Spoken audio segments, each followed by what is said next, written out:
Assalomu alaykum.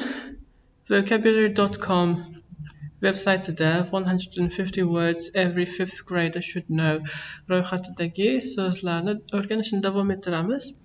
Agar har xil shovqinlar, musiqaning ovozi eshitilayotgan bo'lsa, buning sababi Buxoro xalqaro universitetida men shu yerda o'qiyman. Va darslarimni mana shu yerda o'tirib, mana shu yerda bitta xonada o'tirib yozaman. Bu yerda tadbir bo'lyapti bugun, shuning ovozlari eshitilayotgan bo'lishi mumkin. O'tgan darsdagi so'zlarni takrorlab olamiz. List 5 va list 6 dagi so'zlarni o'rgangan edik. Achievement nima degani? Yutuq, erishilgan narsa yutuq. Compose,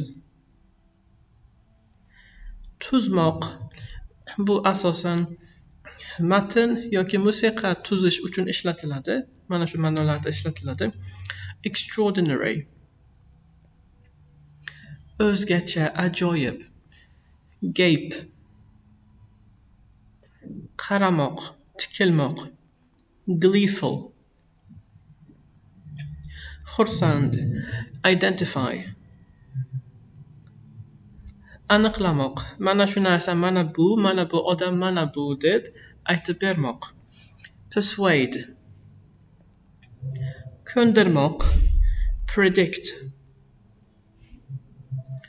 bashorat qilmoq yoki belgi bermoq degan ma'nosi ham bor edi. Tolerate, chidamoq yoki qo'yib bermoq. Vague, tushunarsiz, noaniq. Blurt, out predlogi bilan asosan keladi. Blurt something out, o'ylab o'tirmasdan aytmoq. Criticize, tanqid qilmoq. Flimsy, kuchsiz degan edi. O'zimni esimdan chiqdi. To'g'ri. Flimsy kuchsiz degan. Endi men xato qilishim mumkin emas, sizlarga o'rgatyapman-ku. Shuning uchun men hamma narsani bilaman, hamma narsani eslayman deb kibrlansam, sizlarga noto'g'ri ma'lumot berishim mumkin. Shuning uchun esimdan chiqqan paytda esimdan chiqibdi deb tan olaman. Lekin to'g'ri aytgan ekanman, kuchsiz deb. Fortunate nima degani? Omadli. Illuminate, yoritmoq. Intend, niyat qilmoq. Mimic, taqlid qilmoq. Ridicule, masxara qilmoq. Trait, xususiyat, belgi, ata. Kuchli ma'nosi bor. Shuningdek, fe'l bo'lganda aytmoq degan ma'noni ham beradi. Endi bugun list 7 va list 8 dagi so'zlarni o'rganamiz. Adjust, moslashtirmoq degani. Ya'ni masalan, siz mana kompyuterdan foydalanyapsiz-ku, kompyuter sizga nisbatan qandaydir o'ng tomonga yoki chap tomonga qayrilgan bo'lsa, qaysidir burchakka qayrilgan bo'lsa, siz o'shani sizga aynan ro'para bo'lish uchun bunday surasiz. Mana shu paytda adjust fe'lini ishlatsangiz bo'ladi. Adapt or conform oneself to new or different conditions. Mana bu yerda esa o'zini moslashtirmoq degan ma'nosi berilyapti ekan. Adjust to new rules, yangi qoidalarga moslashmoq. Approve, bu ma'qullamoq degan. Ma'qullamoq. Judge to be right or commendable. Think well of. Yaxshi deb aytmoqda xullas. Conduct, boshqarmoq, nazorat qilmoq. Conduct fe'lini shuningdek dirijorlik qilmoq degan ma'nosi ham bor. Bu ham boshqarishning bitta turi. Ya'ni orkestrda dirijor musiqachilarni boshqaradi, nazorat qiladi. Bu yerda direct the course of, manage or control deb umumiy ma'nosi berilyapti. conflict fe'l bo'lganda urg'u ikkinchi bo'g'inga tushib conflict bo'ladi. Bu yerda esa ot bo'lyapti ekan, mana bu yerda transkripsiyada urg'u bo'g'indan oldin beriladi. Sizga ko'rinyaptimi yo'qmi bilmayman. Mana bu yerda tutuq belgisiga o'xshagan belgi bor. Mana shu bo'g'inni ko'rsatadi. Urg'uli bo'g'inni ko'rsatadi. Bu yerda baribir kattalashmadi. Xullas, ot bo'lganda bu nizo degani, conflict esa nizoli bo'lmoq. Ya'ni conflicting opinions bo'lishi mumkin, ikki kishini fikri bir-biriga to'g'ri kelmasligi. Bu yerda ot bo'lyapti nizo. A state of opposition between persons or ideas or interests. Equivalent bu ekvivalent degani yoki sifat bo'lganda mos degan ma'noni ham beradi. Being essentially comparable to something. Likely moyil deymizmi, shu narsa xullas sodir bo'lishi mumkin, sodir bo'lish ehtimoli bor. Having a good chance of being the case of coming about. Neglect, e'tiborsizlik qilmoq. Lack of attention and due care. Bu yerda ot bo'lyapti ekan, ot bo'lganda e'tiborsizlikni o'zi bo'ladi. Fe'l bo'lganda e'tiborsizlik qilmoq, ot bo'lganda e'tiborsizlik. Befarqlik. Seldom, kamdan kam degani. Not often. Significant, ahamiyatga ega miqdorni ifodalaydi. Xullas, asosan miqdorni ifodalaydi. Important in effect or meaning. Ta'siri yoki qiymati muhim deb aytyapti. Xullas, ahamiyati bor, ahamiyatli darajada ta'sir ko'rsatadi shu narsaning bori yoki yo'qligi. Xullas, bu so'zga mana bu yerda to'liq maqola berilgan paytda, ya'ni har bitta so'zni mashqlar bajarayotganimizda izohatlar beradi-ku, maqola shaklida misollar bilan o'sha yerda to'g'riroq tushunamiz. Vital, muhim degani bu ham. Demak, important, crucial, essential so'zlarni ko'rgandik. Vital ham, muhim degani, buning ham ma'nosi kuchli. Urgently needed, absolutely necessary. Endi practice-ga o'tamiz. Which of the following is an example of good conduct? Conduct endi mana bu yerda axloq ma'nosida kelyapti. Izohlar berilgan joyda nazorat qilmoq ma'nosi berilgan edi. Bu yerda esa behavior so'ziga sinonim bo'lyapti. Doskaga yozaman hozir.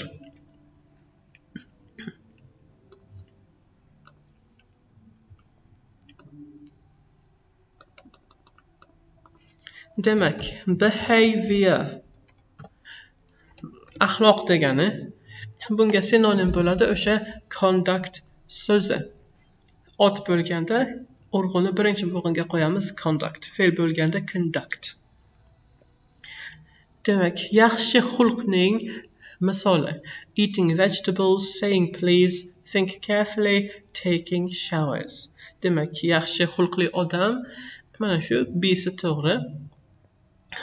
Iltimos deb aytadi. Excellent.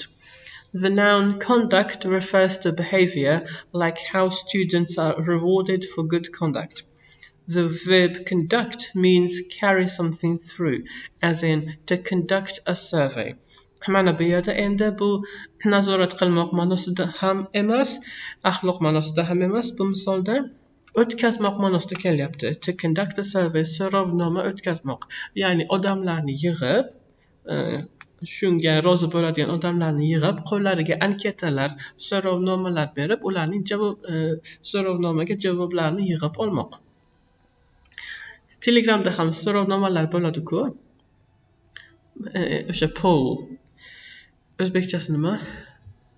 Xullas, o'zbek tilida so'rovnoma, uning ham nomi so'rovnoma. Xullas survey o'sha so'rovnoma o'tkazmoq. And if you lead an orchestra, you conduct it. Mana bu esa dirijorlik qilmoq. Your conduct, accent on the first syllable, or your own behavior is the way you conduct, accent on the second syllable, or lead yourself. Demak, mana shu xulq ma'nosi fe'l ham bo'lar ekan, ya'ni the way you conduct, o'zingizni tutishingiz, o'zini tutish ma'nosida kelyapti. Agar fe'l bo'lsa. Keep the accent on the second syllable to conduct or lead an orchestra and to conduct an interview by asking someone questions. Also, metals like copper or gold conduct electricity by letting the electricity pass through. Shuningdek, o'tkazuvchi metallar haqida eshitgan bo'lsangiz kerak, metallarda o'z o'tkazuvchilik xususiyati bo'ladi. Ya'ni ular elektrni o'tkazishadi. Mana shunda ham conduct fe'li ishlatilar ekan. Conduct electricity, elektr o'tkazmoq ma'nosini beradi. Adjust has the same or almost the same meaning as oppress, guarantee, afflict, correct. To'g'rilamoq, moslashtirmoq, correct. Terrific deb aytyapti. Mana bularga ham e'tibor bering deb aytgan edim. Men shuni o'qimagan paytimda siz e'tibor bering. When you adjust to something, you change so that you can fit in, conform, or keep on going. Mana bunisi o'zini moslashtirmoq ma'nosi. Arriving at a new school almost always requires that you adjust a little. Once you adjust, you'll find you're as happy as you were in your old school. To adjust doesn't mean to transform in a major way. Demak, bu yerda aytyapti, o'zimizni nimagadir moslashtirsak, biz ko'p miqdorda o'zgarmaymiz, faqatgina ayrim jihatlarimizni o'zgartiramiz. It implies small but important changes that make a big difference. If you adjust your speed by just 10 miles per hour, and mana bu yerda o'zini emas, boshqa narsani moslashtirmoq ma'nosi kelyapti.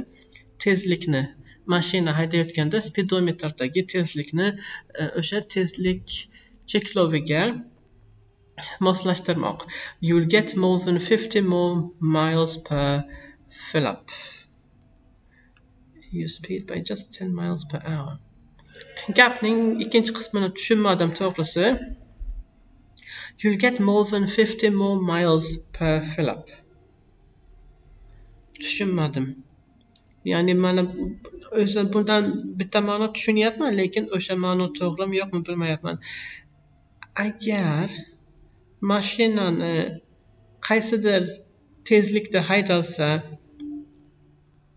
o'sha mashina bakidagi yoqilg'i tejalishi mumkinmi? Bu haqda birinchi marta eshitishim balki to'g'ridir.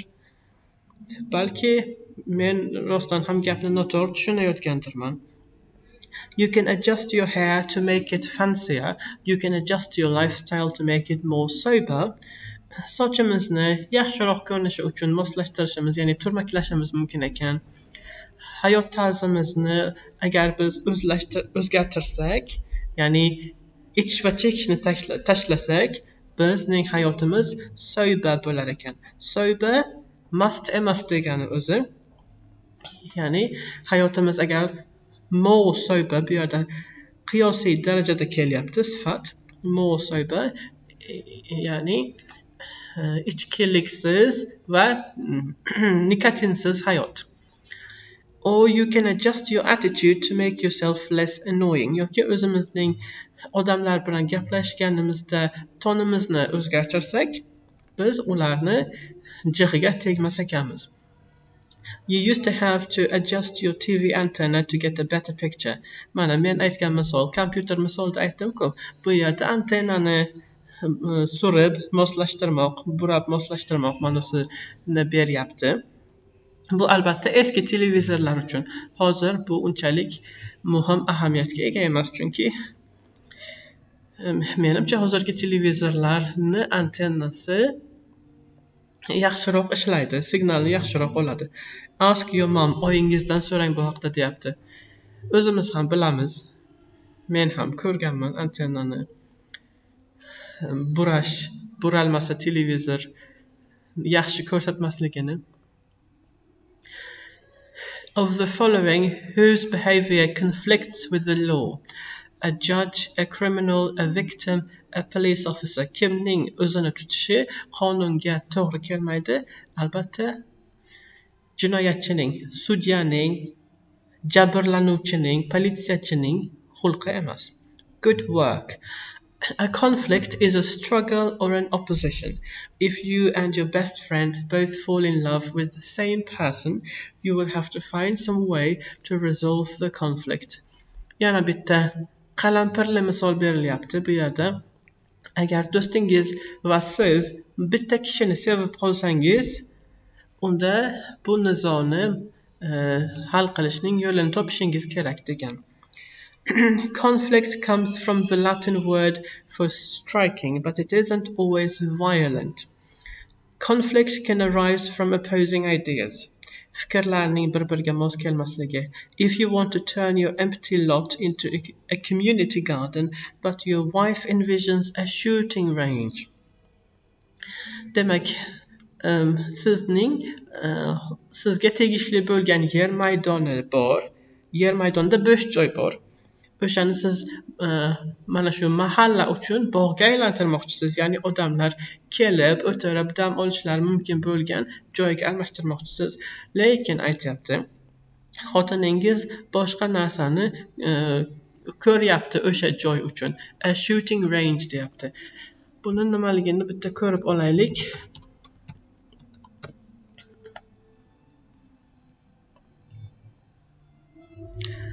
Demak mana shu ekan. Xullas, otishni mashq qilish mumkin bo'lgan joy ekan. Tirga o'xshagan. Albatta bog' bundan yaxshiroq fikr. You have a conflict. If you're torn between two different desires, you're conflicted. Agar ikkita xohishni bittasini tanlashingiz kerak bo'lsa, siz conflictedsiz deyapti. Ya'ni sizning ichingizda nizo bor. Nizo ichki bo'lishi ham mumkin. Conflict can also be a verb, conflict. If you schedule a dentist appointment that conflicts with a meeting, you'll have to cancel one of them. Agar sizda uchrashuv belgilangan bo'lsa, ishda va siz tish shifokori bilan ham uchrashishga kelishsangiz va ikkalasi bir paytda sodir bo'lishi kerak bo'lsa, ulardan bittasini bekor qilishga to'g'ri keladi. Likely has the same or almost the same meaning as promising, studious, random, memorable. Demak, promising ga mos keladi. Likely ni moyil deb tarjima qildik. Shu narsa sodir bo'lish ehtimolligi bor. Promising esa bundan yaxshi narsani kutsa bo'ladi, boqsa odam bo'ladi degan ma'noni beradi xullas. A promising child desak, biz bu bolani kelajakda yaxshi kadr bo'lishiga, yaxshi olim bo'lishiga yoki boshqa kasbdagi yaxshi kishi bo'lishiga ishongan bo'lamiz. Excellent. If something's probably true, it's likely. When you walk in the rain, it's likely that your shoes will get wet. Agar biz yomg'ir yog'gan paytda ko'chada yursak, piyoda yursak, katta ehtimollik bilan ya'ni oyoq kiyimimizning ho'l bo'lishi ehtimolligi bor deyapti. Likely is an adjective that's perfect for describing things you can imagine happening, such as the likely destination of next summer's vacation. Any time that something is in the cards or bound to happen, mana bu yerda iboralar berilyapti. Be in the cards taqdirga bitilgan bo'lmoq, ya'ni kartalar fol ochishda ishlatiladi-ku. O'sha vaziyatga yaqin bo'lgan ibora. Be in the cards peshonaga bitilgan bo'lmoq, ya'ni mana shu narsa bizning hayotimizda sodir bo'ladi. Bound to happen esa sodir bo'ladi, albatta sodir bo'ladi degani. You can explain that it's likely to happen.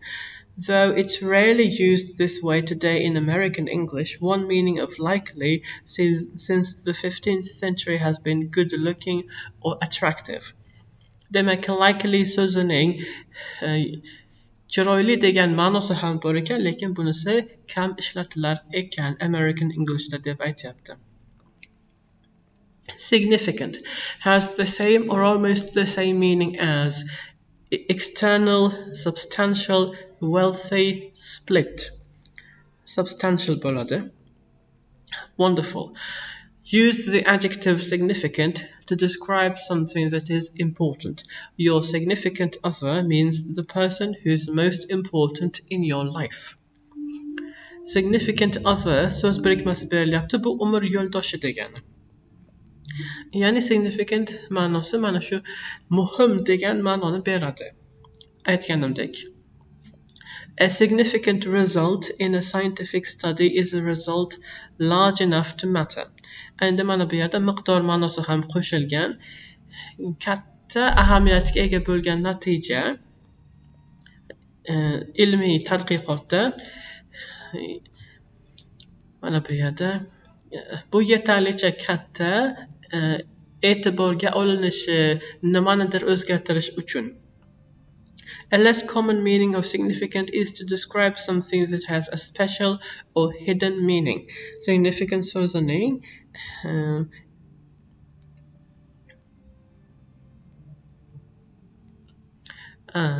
demak, yashirin tuyg'ularni ifodalash ma'nosi ham bor ekan.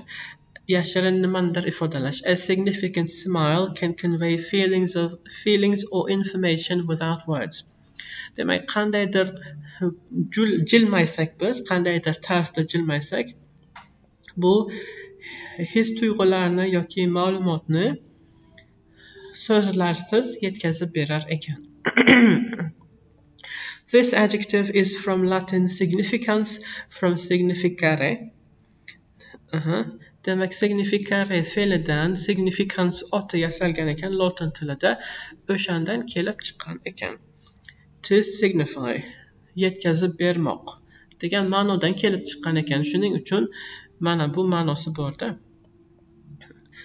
From signum, a sign, mark, plus facere. Facere, to make. Neglect means dominance through threat of punishment and violence, the state of something that has been unused and ignored, mana shuni to'g'ri. The state of being allied, the state of being unsullied by sin or moral wrong. Tomog'im yana bloklangan. Yana xalaqit beryapti har doimgidek. Neglect is worse than ignoring something. Demak, ignore so'zi ham bor, e'tibor bermaslik. O'zbek tiliga ham kirib kelgan-ku, ishlatiladi, ignore qildim deyiladi. O'zbek tilida ham ayrimlar ishlatishadi-ku. Neglectning ma'nosi ignorenikidan kuchliroq deb aytyapti bu yerda. It's ignoring it, failing to care for it, and probably harming in the process. Demak, ignore qilingan paytda shunchaki e'tibor berilmaydi. Neglect qilingan paytda nimadir o'z holiga tashlab qo'yiladi, nimadir yoki kimdir. Va mana shu tashlab qo'yilishi zararli oqibatga olib keladi. The word neglect comes from the Latin verb negligere, which means disregarded. You can neglect to do your chores. Demak, biz o'zimizga berilgan vazifalarni e'tiborsizlik qoldirib qilmasligimiz mumkin, meaning fail to do them, but this word is usually reserved for cases when you willingly refuse to care for something appropriately. Child neglect. Aytdim, kimnidir yoki nimanidir o'z holiga tashlab qo'yish deb, mana bu yerda o'sha narsa kelyapti. Bolalarni e'tiborsizlik qoldirish is what parents get charged with when they fail to provide for their child's basic needs. Demak, bolaning ehtiyojlari qondirilmasa ota-ona tomonidan, ayrim davlatlarda bola huquqlari xullas himoya qilinadi-da. O'sha ota-ona buning uchun jazolanishi mumkin ekan. If you go on vacation and neglect your plants, they may wither and die due to your lack of attention.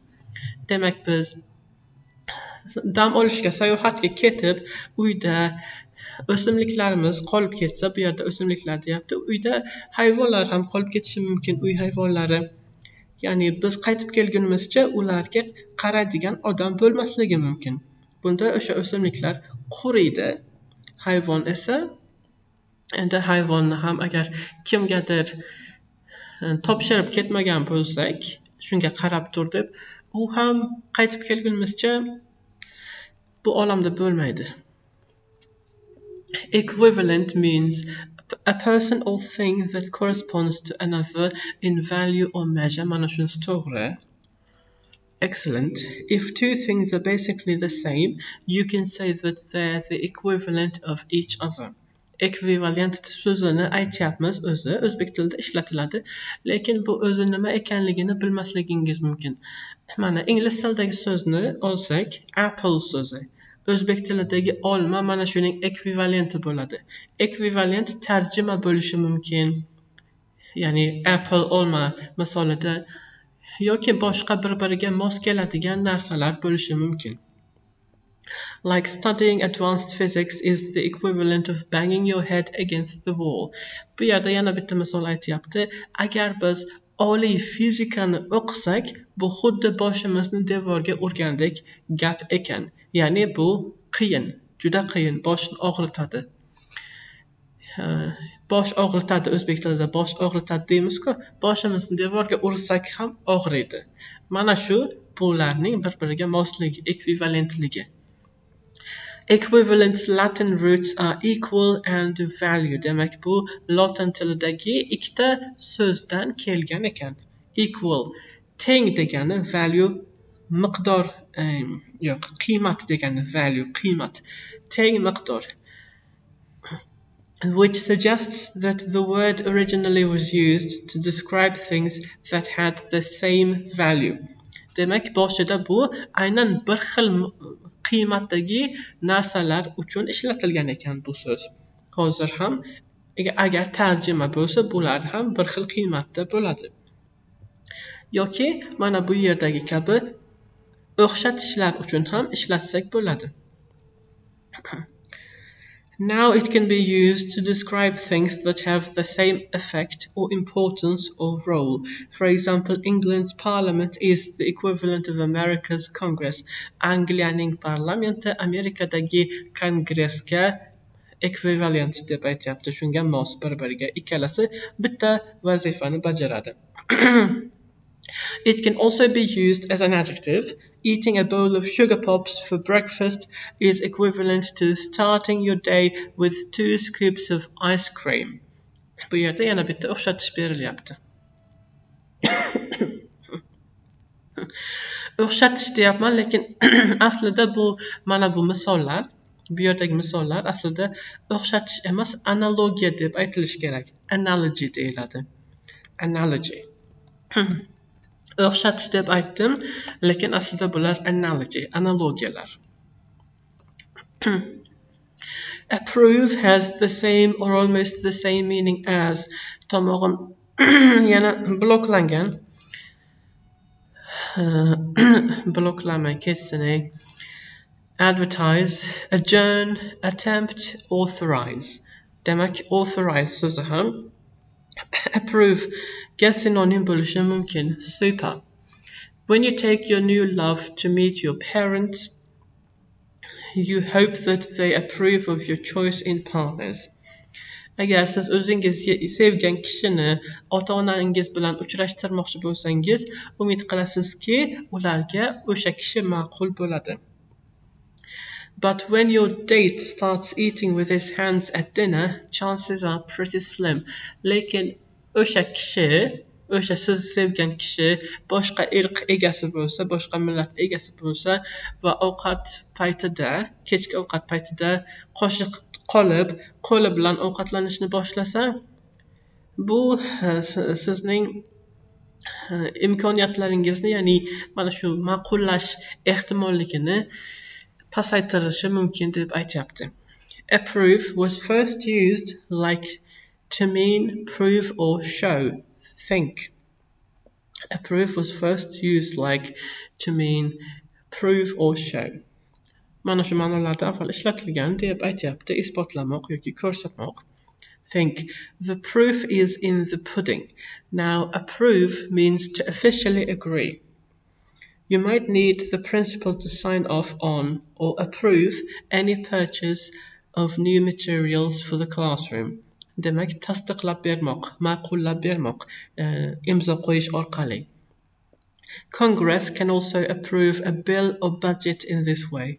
It's important to remember that, like Apple and appropriate, approve is spelled with a double P. Bu sözde ikkita P harfi borligini esdan chiqarmang deyapti. Apple va appropriate so'zlaridagidek. Musiqa pasaydi, qanday yaxshi. Vital means lacking sympathy, full of spirit, dull or pain in color, limited in size.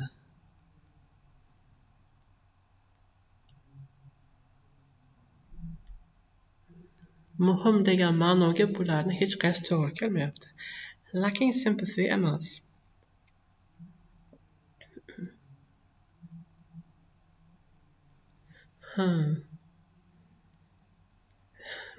Bilasizlarmi, men xato qilishni xohlamayman, chunki to'g'ri javoblarimiz uchun ochko beriladi. Shuning uchun cheating, g'irromlik qilamiz.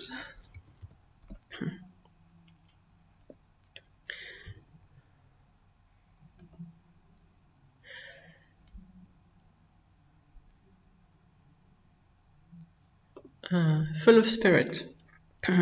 Well done. A patient's vital signs are their important body functions, such as pulse rate, that shows they are still alive. Demek bu yerda vital sifat bo'lib kelyapti, lekin sifatlar biz bilamizki otlar bilan ishlatiladi. Mana bu yerda vital signsdagi ma'nosi berilgan, full of spirit. Ya'ni hayot ichida hayot bor. Bu gapda aytyapti, hayot belgilari, ya'ni kasalxonada bemorlar yotgan paytda ularni holatini ko'rsatadigan ekranlar bo'ladi-ku, pulsini yoki qaysidir statistikalarni, xullas raqamlarni, nimalarnidir ko'rsatadi. Men ularni tushunmayman, shifokor emasman. Xullas mana shular bizga uning tirik ekanligini bildiradi deyapti. Use the adjective vital to describe something that is important and necessary, or a person full of energy. Demek muhim ma'nosini beradi yoki hayot ma'nosini ham beradi. Ya'ni hayotga kerakli. Vital. Vital descends from Middle English, from Old French, from Latin vitalis, from vita, life. Bu Latin tilidagi vita so'zidan kelib chiqqan. Bu yerda mana etimologiyasida bosqichlar berilyapti. Eski fransuz tilidan o'rta ingliz tiliga o'tgan ekan va o'shandan hozirgacha yetib kelgan vital so'zi. O'zagi esa eng birinchi shakli Latin tilidagi vita. If you are vital to the organization you work for, it means they cannot live without you, or at least that you're an important part of the team. If you're a vital force in your church volunteer group, you probably are a leader with lots of energy to give. Bularni hammasida mana shu muhim, shusiz iloji yo'q degan ma'noni beryapti-da, xullas. Seldom means not often. Wonderful. If you seldom see your grandmother because she lives far away, you might be grateful for the opportunity to visit her over the summer. Agar siz uzoqda yashaydigan buvingizni tez-tez ko'rmasangiz, uni ko'rish imkoniyatiga xursand bo'lasiz. Xudoga shukr deb aytasiz, deyapti. Use the adjective seldom to refer to things that don't happen very often. A near synonym is rarely. Not often ham seldomga synonym sifatida ishlatsa bo'ladi. Rarely so'zi ham berilyapti. Bu yerda synonym sifatida seldom is a Middle English word from Old English seldom, a spelling alteration of seldom, strange, rare. Demak, ingliz tilidagi, eski ingliz tilidagi seldom degan so'zdan kelib chiqqan ekan. In Old English, the spelling seldom came about by analogy with forms such as Old English whilom, formerly at one time, from while, time, while. Endi mana bunisi to'g'risi bizga unchalik zarur emas. And endi spelling bee ni bajaramiz. Conduct. Conduct. Approve. Approve. Significant. Significant. Conflict. Conflict. Vital. Vital. Equivalent. Equivalent. Mana bu so'zning ham imlosini eslab qolishimiz kerak. Imlosi qiyin buni. Equivalent. Adjust. Adjust. Seldom. Seldom. Likely. Likely. Neglect. Neglect.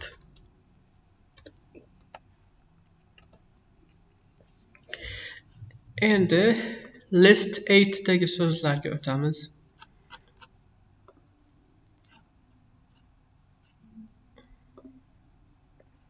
Yuztagina so'zni biz 5 ta darsda o'rganyapmiz. Bu veb-saytda bunaqa ro'yxatlar juda ham ko'p. Juda ko'p. Bu veb-saytdan hali ancha muddat foydalanamiz. Kamida 1 yil. Claim, da'vo qilmoq degani. Assert or affirm strongly. Context. Endi context nimaligini tushuntiraman. Demak, context bu vaziyat bo'lishi mumkin yoki matn o'qiyotgan bo'lsak, o'sha qaysidir so'zning atrofidagi so'zlar va undan oldingi gaplar context bo'ladi. Context bizga tushunishga yordam beradi. Ingliz tilida yangi so'zga duch kelsak, matn o'qiyotganda kontekstga e'tibor berib, o'sha so'zning ma'nosini tushunib olish mumkin, lug'atdan foydalanmasdan turib. Albatta, har bitta so'z uchun bu ish bermaydi, chunki juda ilmiy bo'lgan so'z bo'lsa, buni hattoki kontekstdan foydalanib ham o'sha sohaning mutaxassisi bo'lmagan kishi, o'sha sohani o'qimagan kishi tushunmaydi. Masalan, iqtisod sohasidagi matnda men bilmaydigan so'zlar bo'lsa, men ularni kimdir tushuntirib bermasa hech qachon tushunmayman. Lekin oddiy iste'moldagi so'zlar bo'lsa, ularning ma'nosini kontekstdan tushunib olsak bo'ladi. The set of facts or circumstances that surround a situation. Demak, mana bu so'zni ikki xil talaffuz qilish mumkin. Amerikada debris deb talaffuz qilinadi. Buyuk Britaniyada esa debris deb talaffuz qilinadi. Debris. Ikkalasi ham bir xil bu yerda talaffuz qildi. Mana bu xni hozir qattiqroq talaffuz qilyapman, bu tomog'imni bloklanganidan. Aslida Buxoroda x tovushi qattiq talaffuz qilinmaydi. Men buxorolikman. Asosan men xni qattiq talaffuz qilmayman. Hozir tomog'im bloklangani uchun shunday qattiq eshitilyapti. Agar sizga eshitilayotgan bo'lsa shunchalik qattiq, o'zimga qattiq eshitildi. Angliyada debris deb talaffuz qilinadi. Hozir buni lug'atdan topib isbotlayman. Ecology. Debris. Mana debris. Bu yerda ikkalasi ham bir xil ko'rsatilgan. The remains of something that has been destroyed. Bu qoldiqlar degani. Nimadandir qolgan qoldiqlar. Eerie, vahimali degani, qo'rqinchli. Suggestive of the supernatural, mysterious. Masalan, biz Edgar Allan Poe degan amerikalik yozuvchi bo'lgan. O'shaning hikoyalarini o'qisak, mana shu so'z bizni ta'riflaydi. Ya'ni mana shu narsani biz his qilamiz, vahima his qilamiz, qo'rquv his qilamiz. Chunki u mana shu horror yaxshi yozay, horror janrida. Bu so'zda uchta r bor. Hozir tomog'im bloklangan holatda men buncha r ni talaffuz qila olmayman. Xullas mana shu horror, qo'rquv janrida yozgan mana shu those stories are eerie. Ya'ni o'zimizni eerie deb ayta olmaymiz, lekin o'sha hikoyalarni eerie deb aytamiz. Graphic. Bu rasm shaklidagi degani. A visual image. Bu yerda ot bo'lyapti ekan. Ot bo'lganda aynan ko'riladigan narsa. Ya'ni rasm, diagramma, chizma kabilar grafiklar deb aytiladi. Investigate. Tadqiq etmoq, o'rganmoq. Jinoyatni tadqiq etish mumkin. Yoki biz aylanib yuribmiz, bir joyda g'orga duch kelib qoldik. Agar o'shani ichiga kirib, ichini ko'raman desak, mana shu paytda investigate fe'lini ishlatish mumkin. Yoki explore fe'li bu yerda ko'proq mos keladi, g'or misolida. Jinoyat uchun investigate. Conduct an inquiry of. Inquiry tergov, so'roq degani. Irregular, noto'g'ri. Regular to'g'ri degani bu so'z xullas bir xillikni ifodalaydi-da. Irregular esa bir xil emas. Bir xillikdan chetlashadigan joylari bor. Mana tasavvur qiling, yo'l, oldingizda yo'l. Agar o'sha yo'l tekis ketgan bo'lsa, u regular yoki straight bo'ladi. Agar chiziq egri bo'lsa, uni irregular yoki curvy, crooked deb aytsangiz bo'ladi. Rustle. Not occurring at expected times. Rustle shitirlamoq degani. Make a dry crackling sound. Asosan barglar shitirlaydi. Scrawny. Being very thin. Juda ozg'in degan ekan. Buni ma'nosi esimga kelmadi, to'g'risi definitionni ko'rib keyin tarjima qildim. Wage. Buni haftalik maosh degan ma'nosi bor. Carry on, wars, battles or campaigns. Bu yerda esa fe'l bo'lyapti ekan, davom etmoq ma'nosida ekan.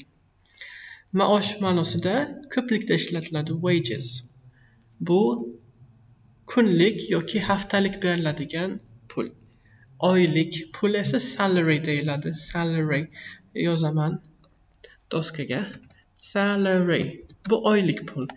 Wages esa ayrimlar har kuni kunlik ishi uchun pul oladi, haftalik ishi uchun pul oladi. Mana o'sha wages bo'ladi. Demak, bu o'nta so'zni tugatdik. Endi practice'ga o'tamiz. Investigate means to look into scientifically. Mana shunisi to'g'ri. Good work. To investigate is to look into something systematically. Systematically bu yerda esa scientifically. If you don't understand how tornadoes work, for example, investigate the forces of wind and find out. Agar biz tornado nimaligini bilamiz, Amerikada tornadolar ko'p bo'ladi, ayrim shtatlarida. Yevropada esa tornadolar sodir bo'lmaydi. Ayrim joylarda tornadolar bo'ladi, ayrim joylarda bo'lmaydi. O'zbekistonda ham bo'lmaydi. Tornado bo'lishi uchun menimcha suv bo'lishi kerak. Yoki balki bu fikrim noto'g'ridir.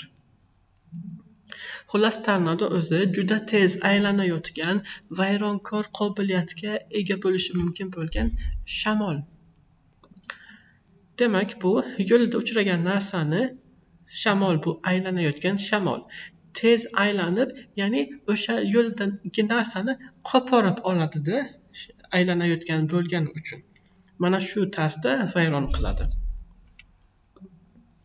Buzadi. Mana shu narsani o'rganmoqchi bo'lsak, biz fizikadagi shamol harakatini haqida o'qishimiz kerak. Tadqiq qilamiz fizikadagi shamolning harakatini. Investigate still acts a lot like the word it comes from. Investigationem meaning a searching into, which came from the Latin for to track a footprint. Demak, Latin tilidagi so'z oyoq izini qidirib topish, tadqiq etish ma'nosida ishlatilgan ekan. Ya'ni juda tor ma'noda ishlatilgan. Hozir esa investigate so'zi umuman olganda har qanday tadqiqot uchun ishlatilishi mumkin. It's exactly what you do when you investigate. You can investigate in the name of science, which is to look into something systematically, like when you research how tornadoes work. If you investigate a person, you find out everything you can, and you might need to hire a private eye for help. Demak, biz kimnidir tadqiq etishimiz ham mumkin, ya'ni o'sha kishining hayotini o'rganish. Bunda esa biz a private eye, ya'ni detektivni private bu yerda shaxsiy, xususiy ma'nosida kelyapti. Eye esa ko'z so'zi ko'chma ma'noda kelyapti. Bizga vaqtinchalik qo'shimcha ko'z ma'nosini bajaradigan kishi, ya'ni detektivni kimnidir biz tadqiq etayotgan bo'lsak, yollashimiz mumkin ekan. Which of the following is most likely to be considered a claim? Mana shulardan qaysi biri da'vo deb aytilishi mumkin? The installation of new software on a computer. Kompyuterga yangi dastur o'rnatilishi bu da'vo emas. The macaroni and cheese in the cafeteria. Qahvaxonadagi, kafedagi ovqat, ya'ni ustiga pishloq qo'yilgan makaron ovqati. Juda ham yaxshi ovqat, macaroni and cheese. Mac and cheese deb qisqartiriladi. Makaronni yoqtiradigan odamlarga bu albatta yoqadi. Hozir internetda rasmini ko'ramiz. Mana mac and cheese. Ayrimlar duxovkada pishirib olishadi. Juda ham o'zim makaronni sevaman. Menga bu ovqat yoqadi. The solution to an addition problem, the thesis of a persuasive essay. Demak, inshodagi tezis gapi claimga misol bo'ladi, qolganlari claim emas. Ya'ni biz o'sha fikrni inshoda yozamiz va uning to'g'ri ekanligiga da'vo qilamizda shu natijasida. Da'vo qilyapman, I claim deb aytmaymiz. Lekin inshodagi gap da'vo deb tushuniladi o'zi. When you express your right to something, you're making a claim to it. Like telling your sister, this bowl of cereal is mine. Nimanidir biz da'vo qilsak, o'sha claim bo'ladi. Mana shu kosa ichidagi ovqat meniki desak, cereal o'zi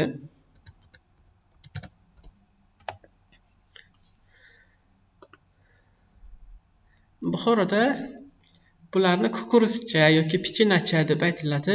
Boshqa viloyatlarda buning nomi nimaligini bilmayman. Xullas, korzinkada xrutka bor-ku yoki 365 kun mana shu mayda bodroqchalarmi bular. Xullas, sutga qo'shilib ertalab yeyiladi mana shu cereal. Mana shuni bu meniki deb aytsak, bu da'voga misol bo'ladi. Da'voga. Da'vo so'zida tutuq belgisi bor. Agar tutuq belgisi bo'lmasa, da'vo lamoq bu kasal kishini tuzalishiga yordam bermoq. Da'vo esa Bu ingliz tilidagi treatment so'zidan xullas. Buni qanday tushuntirishni bilmayapman. Davolash, yordam berish kasal kishiga.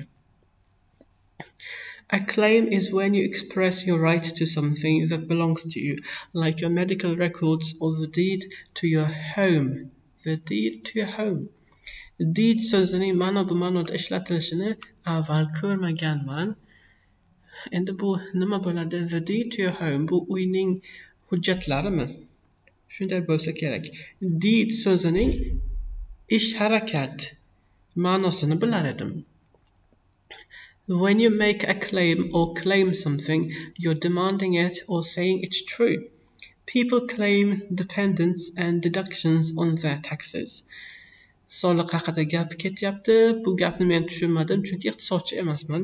In court, you could claim you deserved money from an employer who cheated you. Demak, sizni aldagan rahbardan, sizni ishga olgan rahbardan pul talab da'vo qilishingiz mumkin ekan. Bu odam meni aldagan deb sudda, court bu yerda sud ma'nosida kelyapti. You could claim you can juggle chainsaws. Mana bunisi katta da'vo bo'ladi. Demak, chainsaw bu arra, elektr arra. Mana shularni bir nechtasini men jonglyorlik qilaman. Yo'q, j bilan jonglyorlik qilaman. Ya'ni mana shularni 2-3 tasini men otib, ushlab olib qo'limda aylantira olaman deyish, bu juda ham katta da'vo bo'ladi. Iloji bormi o'zi? Ko'raylik internetda. Juggling chainsaws.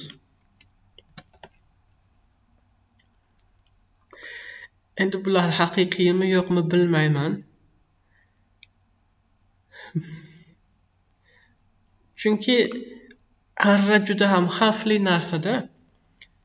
Juda ham xavfli narsa, shuning uchun bu vaziyat, bu tushunchani men juda kulgili deb topyapman. With any kind of claim, you're going to have to prove it. Nimanidir da'vo qilgandan keyin biz o'sha da'voning to'g'ri ekanligini isbotlashimiz ham kerak. Debris has the same or almost the same meaning as structure, rubbish, merriment, clamor. Rubbish. Excellent. Debris is trash scattered around a disaster. Debris is trash scattered around after a disaster, like shattered glass on the road after a car accident. Demak, nimadir qulab tushsa va sinsa, undan qolgan qoldiq debris deb aytilishi mumkin. Yoki mashina avtohalokatga uchrasa, uning qoldiqlari debris deb aytilishi mumkin deyapti. Debris comes from French for waste, rubbish. Fransuz tilidagi axlat so'zdan kelib chiqqan ekan.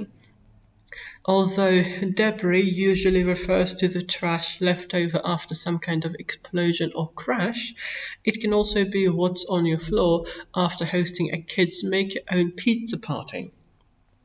Demak, halokatdan qolgan qoldiq degan ma'nosi asosan mana shu ma'noni beradi. Lekin biz agar bolalar uchun ovqat pishirish musobaqasini yoki ziyofatini o'tkazib, ya'ni bolalar, qo'shnilarning bolalari yoki bolaning do'stlari uyimizga kelib, oshxonada mana shunday o'yin kulgi qilishsa va bundan keyin oshxona to'zigan ahvolda bo'lsa, o'sha oshxonadagi to'zishni ham debris deb aytish mumkin deb aytyapti. Ya'ni mana bu yerda agar polga narsalar tushirib yuborilgan bo'lsa, mana shu tartibsiz ahvolda bo'lsa, o'sha poldagi narsalar debris deb aytilishi mumkin ekan. Or what you shouldn't leave at the park after a picnic. Demak, biz piknikdan keyin tabiat qo'yniga borib piknik qilinadi-ku. O'shandan keyin o'sha yerda axlat qoldirsak o'sha ham debris deb aytilishi mumkin ekan. Sometimes Mother Nature leaves debris, such as a pile of rocks or that car on your lawn after the flood recedes. That car on your lawn. Demak, bu tabiatda ham bo'lishi mumkin ekan. Shunday deb aytilyapti bu yerda. Don't pronounce the S. Debris so'zidagi S ni talaffuz qilmaymiz. Debris rhymes with be free. Eerie has the same or almost the same meaning as unintelligent, supernatural, cooperative, aggressive. Eerie means spooky. Mana bu yerda supernatural deb aytyapti. Eerie supernatural degani emas. Bu supernatural natijasida paydo bo'ladigan tuyg'u. Eerie means spooky, creepy or suggestively supernatural.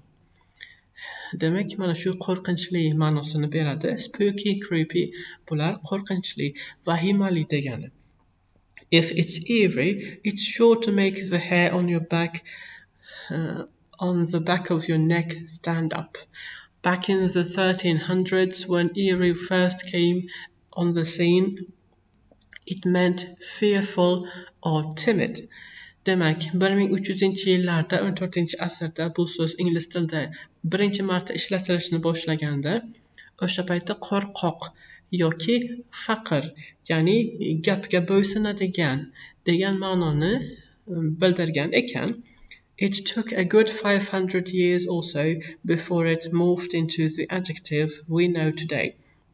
Buning biz biladigan eerie, qo'rqinchli ma'nosini berishiga 500 yil ketgan ekan. 500 yil bu aynan 19-asr bo'ladi, to'g'rimi? Ya'ni Edgar Allan Poe o'sha paytda yashagan. Asosan men o'zi eerie so'zini birinchi marta aynan Edgar Allan Poe'ning hikoyalariga nisbatan ishlatilishini ko'rganman-da. Shuning uchun Edgar Allan Poe'ning hikoyalarini misol keltirdim. Hozir ko'ramiz. Aytganimdek, aynan 19-asrda Edgar Allan Poe yashagan. Uning umri mana 40 yil yashagan ekan. Uning umri tragediya bilan tugagan. U ko'pchilik manbalarda aytilishicha quturish kasalligidan o'lgan. Quturish kasalligidan vafot etgan. Which now means causing fear because of strangeness. Tushunarsiz, noma'lum bo'lganligi uchun qo'rquv uyg'otadi. Aynan mana shu ma'noni beradi. Vahima uyg'otadi, qo'rquv uyg'otadi. And the strangeness is key. Something that's eerie isn't just scary. Eerie deb aytiladigan narsa shunchaki qo'rqinchli emas. Masalan, ko'chada itni ko'rsak, ayrim odamlar qo'rqishi mumkin, lekin it hech qanday g'alati hayvon emas, noma'lum ham emas, hamma biladigan hayvon. Lekin agar biz uyimizda kechasi qorong'ida qandaydir sharpani ko'rsak, ana o'shani biz eerie deb aytamiz. Chunki u noma'lum. Mana bu yerda strange so'zi mana shu ma'noda ishlatilyapti. Begona, noma'lum. It's mysterious, ghostly and gives you the creeps. Demak, qo'rqitmoq, vahimaga solmoq ma'nosini mana bu ibora ham beradi. Give somebody the creeps. Masalan, that house gives me the creeps. Ana uy meni vahimaga soladi. Ya'ni o'sha uyda nimadir sodir bo'lgan va u odamlarni vahimaga soladi. Like dark old castles, misty graveyards and creaky sounds in the middle of the night. Yoki tunda g'ichir-g'ichir ovozini eshitsak ham, o'sha ham bizni qo'rqitishi mumkin. Irregular means worried and uneasy, not level or flat or symmetrical. Mana shunisi bo'ladi. Wonderful. Irregular describes something that's unpredictable or uneven. If your dog has irregular spots, it means that she has random splotches of color scattered across her fur. Demek bu yerda bizga aytyapti unpredictable ma'nosini berishi mumkin, ya'ni nima bo'lishini taxmin qila olmaymiz. Masalan, ingliz tilidagi fe'llarni olsak, ingliz tilida noto'g'ri fe'llar bor-ku, o'tgan zamon shakli va uchinchi shakli ed qo'shimchasini qo'shmasdan yasaladiganlar. Mana shular unpredictable bo'lishi mumkin, ya'ni biz qaysidir fe'lni, yangi fe'lni, o'zimiz bilmagan fe'lni ko'rsak, albatta lug'atdan uning o'tgan zamon shaklini tekshirib olishimiz kerak. To'g'ri fe'lmi bu, noto'g'ri fe'lmi? Yoki uneven deyapti, notekis degani uneven. Agar itingizning tanasidagi juni rang-barang bo'lsa, dog'lardan iborat bo'lsa va bu dog'larning kattaligi har xil bo'lsa, xuddi ola-bula sigirning dog'lariga o'xshab har xil kattalikda bo'lsa, mana shularni irregular deb aytishimiz mumkin, bularning hajmini, kattaligini. Anything that doesn't have a pattern or schedule is irregular, like the irregular hours of a store that's only open when the owner feels like it. In grammar, an irregular part of speech is one that doesn't stick to the usual rules. Irregular can also describe something that something doesn't meet standards, like irregular clothing that's sold at a discount.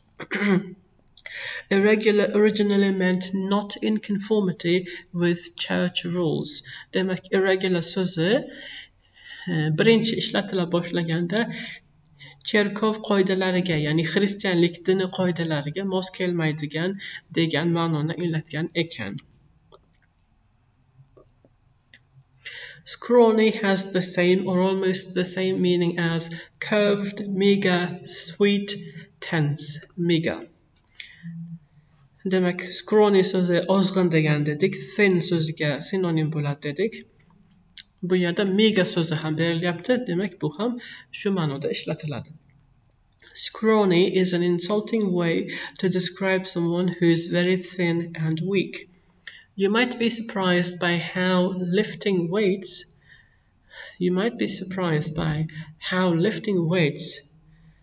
transformed your scrawny teammate to a muscular athlete by the end of the season.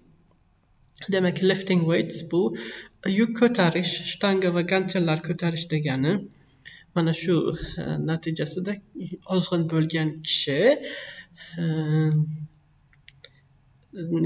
katta gavdali shaklga kelishi mumkin deb misol beryapti.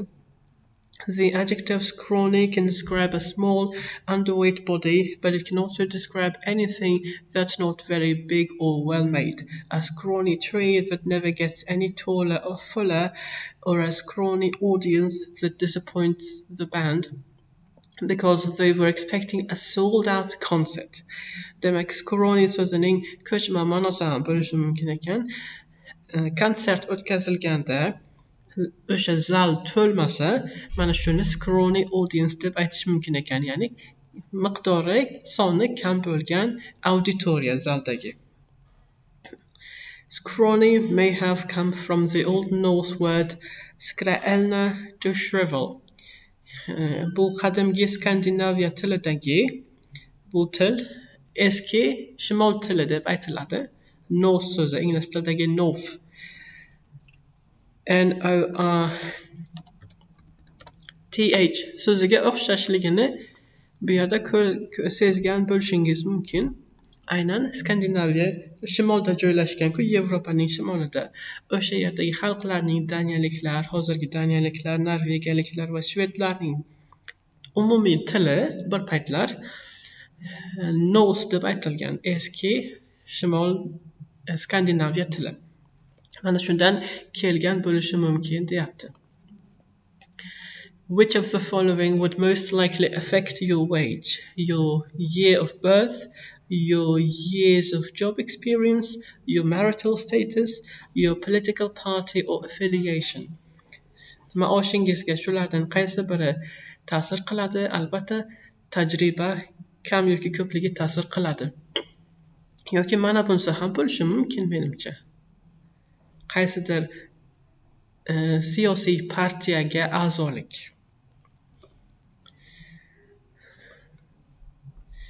Nima deb o'ylaysizlar bu haqda? Bu ham ta'sir qiladimi? Men to'g'risi bilmayapman. Well done. If your job pays a good wage, it means that you earn a lot of money for the hard work you do. If you're not happy with your wage, you might have to wage war on your boss. Mana bu yerda wage so'zining ikkita ma'nosi bog'lab berilyapti. Agar siz oyligingizdan yoki haftalik oladigan pulingizdan rozi bo'lmasangiz, rahbaringiz bilan gap talashishingiz mumkin, oyligimni ko'tarib bering deb. Xullas mana shunday bog'lab berilyapti. Wage is one of those words whose verb and noun forms have entirely different meanings. Bu so'zning ot va fe'l shakli bir-biriga aloqasiz bo'lgan ma'nolarga ega. Ingliz tilida bunday so'zlar umuman olganda tilda bunday so'zlar amonim so'zlar deyiladi. Ya'ni bir-biriga bog'liq bo'lmagan birdan ortiq ma'nolarning bo'lishi bu amonimlik deyiladi. A worker's wage is how much money she makes, but when you wage something, you carry it out. For example, a warmonger.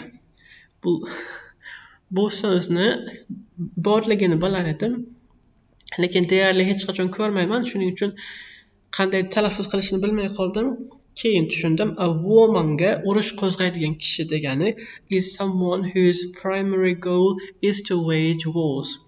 The word is of Germanic origin and it's related to both gauge and wed, with their underlying meanings of to pledge. Bu so'z wage so'zi gauge va wed so'zlariga aloqador ekan. Graphic means relating to or presented by a diagram. Grafika deyilganda rasm, diagramma va chizmalar tushuniladi dedik. Something graphic is visual. Mana bu yerda sifat bo'lyapti. Visual deyapti. Ya'ni biz o'sha narsani ko'ra olamiz. Bu oddiygina matn yoki audio emas, ko'rish mumkin bo'lgan narsa, ya'ni rasm yoki video. Graphic design is made of visual elements. A graphic novel tells its story with pictures. Graphic novel degan kitob turi ham bor. Ya'ni bu komikslarni ko'rgan bo'lsangiz kerak, komikslar haqida eshitgan bo'lsangiz kerak. Rasmlardan iborat bo'ladi, matn kam bo'ladi, dialoglar kam bo'ladi. Ular bulutchalar ichida berilgan bo'ladi, aylana bulutlar ichida. Graphic novel esa hajmi katta bo'lgan komiks. Bunga misol ko'rsatishim mumkin. Menda grafik romanlar bor. Hozir demak Percy Jackson kitoblarining grafik romanlari bor menda.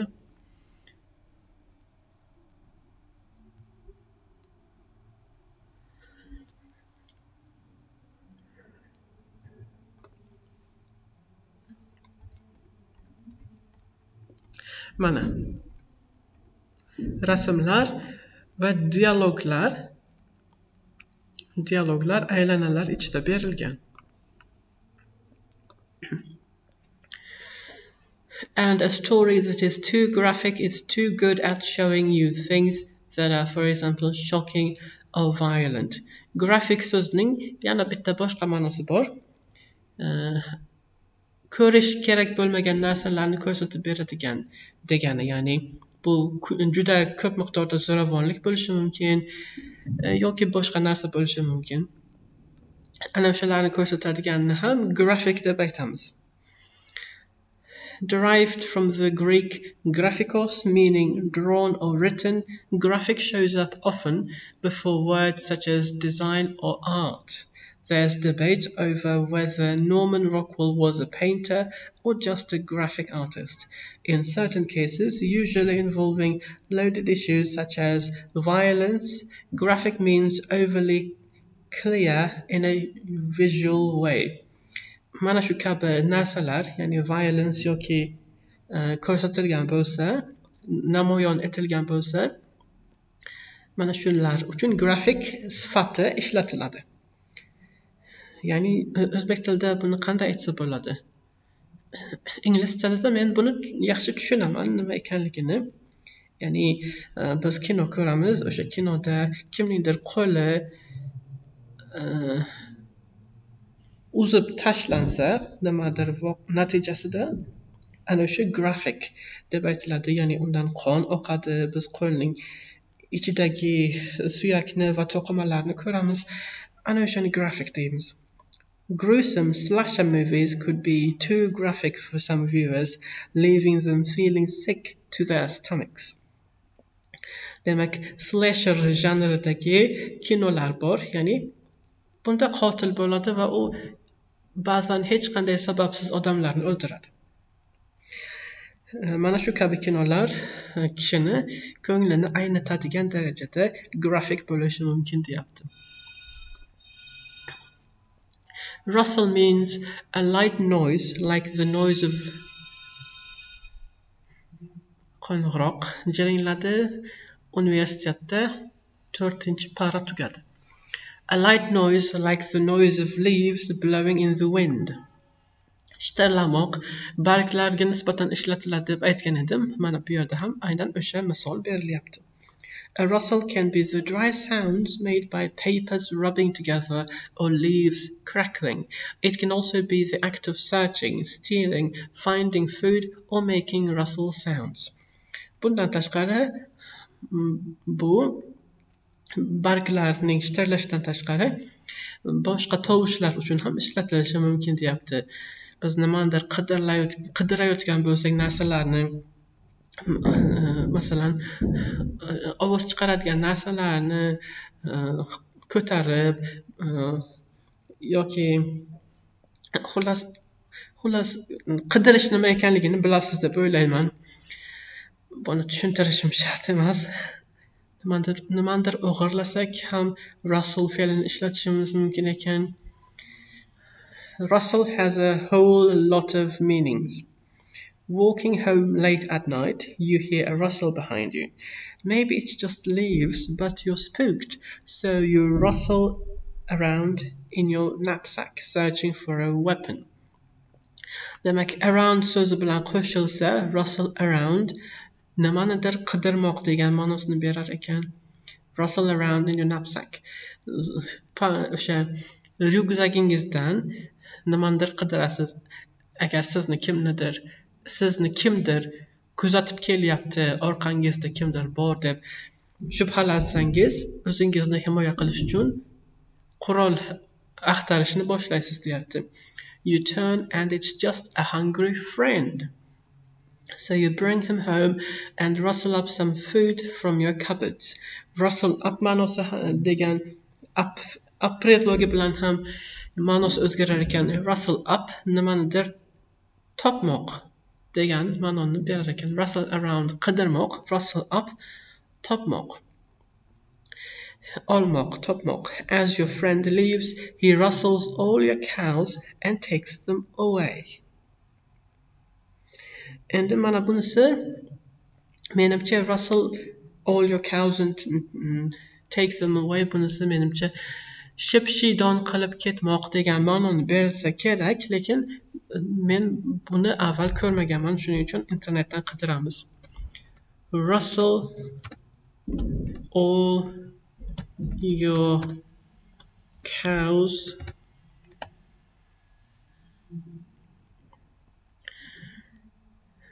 cattle rustling companion activity. Rustle all your cows. Yo'q, internet bizga buni topib bera olmadi. Rustles all your cows and takes them away. Endi internetdan topilmagan narsani men qayerdan ham bilay? Context means a tiny piece of anything, a discourse that surrounds and helps explain a word or passage. Context means the setting of a word or event. If your friend is furious at you for calling her your worst enemy, remind her that the context of those remarks was opposite day. Xo'p, bu yerda aytyapti, agar biz do'stimizni sen eng yomon dushmanimsan deb aytsak, o'zi u bizga do'st, biz unga sen eng yomon dushmanimsan deb aytsak va uning bundan jahli chiqsa, biz unga aytar ekanmiz, bugun teskari kun deb. Bugun teskari kun. Ya'ni bu g'alati tushuncha. Ya'ni bugun teskari kun bo'lsa, eng yomon dushmanim degan aslida eng yaxshi do'stim degani bo'ladi-da. Tushundingizmi? Context comes from the Latin for how something is made. It was first used to talk about writing, as in the beautiful phrase occurs in the context of the concluding paragraph. We use it now to talk about any circumstance in which something happens. You might say that you can't understand what happens without looking at the context. When someone takes your words but makes it sound like you meant something else, they've taken your words out of context. Out of context degan tushuncha ham bor. YouTube'da buni ko'rgan bo'lishingiz mumkin. Ya'ni kimningdir aktyorning mashhur kishining kinolardagi rollaridan kliplar olinadi.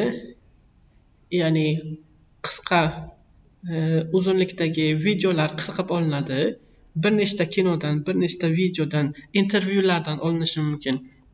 Va mana shular hammasi birga qo'shiladi-yu, mana bu aktyor out of context deb sarlavha qo'yib video yuklanadi YouTube'ga. Mana shularni ko'rgan bo'lishingiz mumkin.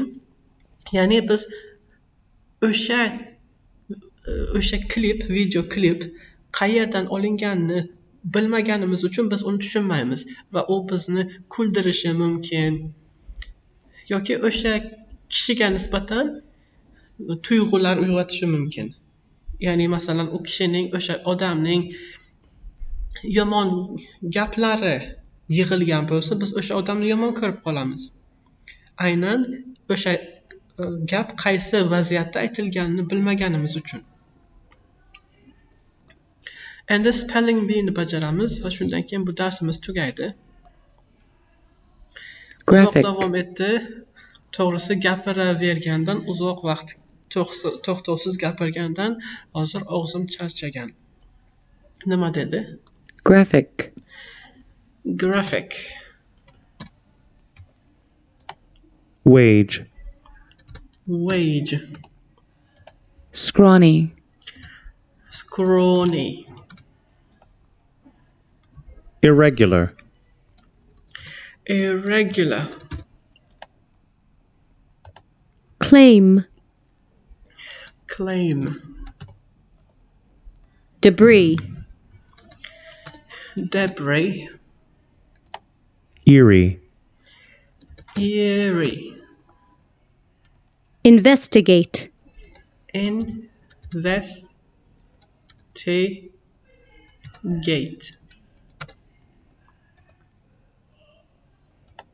Rustle. Rustle. Context. Context. Xullas, mana bu yerda my accountga kirsam bizga ochkolar beryapti-ku, menga ochkolar beryapti-ku. My progressga kirsam mana bu yerda achievements. Bu yerda nishonlar bor. Badges, ingliz tilida badge deyiladi-ku. Ya'ni bu veb-saytda bizning o'rganishimiz o'yin shakliga kiritilgan, xuddi Duolingo'dagidek. Duolingoni ishlatib ko'rgan bo'lsangiz, unda ham shunga o'xshash gamifikatsiya bor-ku. Mana bu yerda ochkolarimiz uchun mana shu nishonlarni birin-ketin yig'ib olishimiz mumkin. 100 ta so'zni o'rganganimizdan keyin endi o'rganilgan deb hisoblashi uchun mana bular 100% bo'lishi kerak. Ya'ni mashqlarda bu so'zlar qayta-qayta kelgan bo'lishi kerak va biz har safar to'g'ri javob bergan bo'lishimiz kerak-da. Men to'g'ri javob bergan bo'lishim kerak. Xullas, mana shuni ham ko'rsatdim. Bularga ham vaqti bilan qarab boramiz. Bugun biz list 7 va list 8 dagi so'zlarni yaxshilab o'rgandik. Bu safar ko'proq tushuntirib berdim, shuning uchun darsimiz uzoqroq davom etdi. Bugungi darsimiz mana shu yerda tugadi. Keyingisigacha xayr.